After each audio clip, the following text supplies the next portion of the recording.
Here's something most people don't realize. Every single tea you've ever heard of, green tea, black tea, oolong, even that fancy one your friend keeps talking about, they all come from the exact same plant. Same leaf, same origin. So how do we end up with flavors that range from fresh and grassy, all the way to deep, dark, and earthy? That's what you're about to learn. Because once you understand this, tea stops being confusing and starts making a lot of sense. In this lesson, we're going to walk through the 6 main types of tea, what makes each one unique, and how processing transforms a simple leaf into completely different experiences in your cup.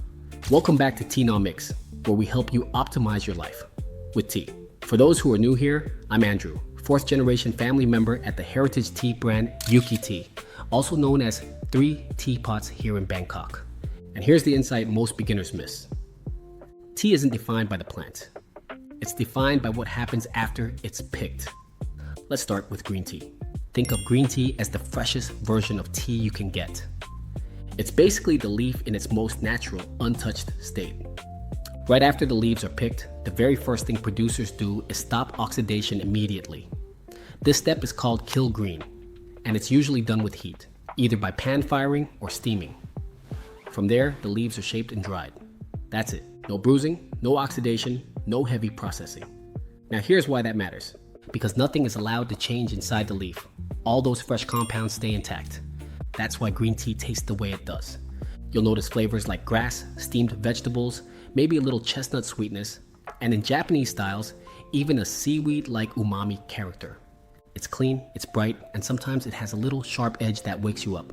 So if you like teas that feel energizing and crisp, this is your lane. Now let's slow things down. White tea is the opposite energy. If green tea is like a fresh morning, white tea is like a quiet afternoon. This is the least processed tea of all. The leaves are simply picked, then left to wither and dry. No rolling, no firing, no intense handling. It's basically tea in its most natural, relaxed form. And because of that, the flavor is incredibly soft.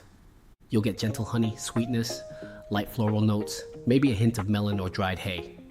No bitterness, no aggression. Just smooth, silky calmness. Here's the interesting part. Even though it's minimally processed, a tiny bit of natural oxidation happens during withering. That's what gives white tea that warm, honey-like depth. So if green tea feels sharp and lively, white tea feels round and soothing. Perfect for when you want something calming without being boring. Now here's one a lot of people have never even heard of. Yellow tea. Think of it as green tea. It starts the same way as green tea, with that kill green step to stop oxidation. But then something special happens. The warm leaves are gently wrapped and allowed to rest in a slightly humid environment. This step is called yellowing, and what it does is subtle, but powerful. It smooths out the sharpness of green tea, so instead of that grassy edge, you get something softer, rounder, slightly sweet, sometimes even a little fruity. It's like someone took green tea and polished it. Same freshness, but with the edges softened. If you've ever tried green tea and thought, this is nice but a little intense, yellow tea is probably what you were looking for all along. Now we step into the most exciting category, oolong tea. This is where things get really interesting. Oolong sits right between green and black tea, but here's the twist. It can behave like either one or something completely different. That's because oolong has a huge oxidation range, anywhere from about 10% to 80%, and the processing is much more hands-on. The leaves are withered, then gently shaken or bruised. This step is key because when the leaf is bruised, it triggers chemical reactions inside that create entirely new aromas. Florals, fruits, creamy textures. This is where those come from. Then the tea is oxidized to a specific level, shaped and often roasted. And depending on how far you go with those steps, the flavor changes dramatically.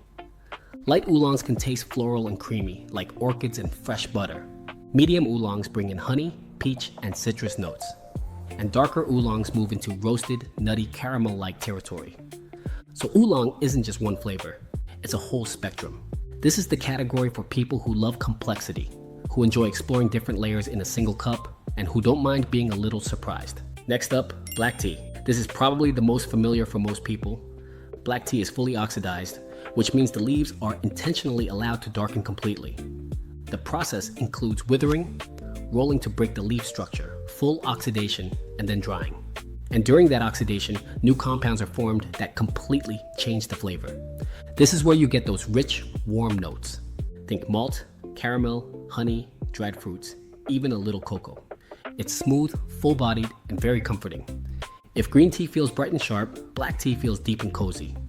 This is why it pairs so well with milk, sugar, or just on its own when you want something grounding and familiar. Now, for the final category, and probably the most misunderstood, dark tea. This includes famous teas like pu'er, but it's actually a whole family. What makes dark tea different is fermentation, not just oxidation, but microbial transformation. After the initial processing, the tea is allowed to age or ferment with the help of microbes. And over time, this completely transforms the flavor. Some dark teas, like raw pu'er, can be bright and woody with hints of honey and fruit. Others, like ripe pu'er, go deep into earthy cocoa-like, almost velvety territory. What's fascinating here is that time becomes an ingredient. The longer the tea ages, the more it evolves. The edges soften, the body deepens, and the entire experience becomes smoother and more complex. This is the category for people who enjoy depth, grounding flavors, and the idea that tea can actually mature over time. So now, when you look at tea, you're not just seeing names anymore. You're seeing a spectrum, from fresh and green, to soft and delicate, to complex, bold, and deeply aged. All from the same leaf, just transformed in different ways. Quick recap. Green tea is fresh and vibrant. White tea is gentle and natural. Yellow tea is smooth and refined. Oolong is complex and expressive.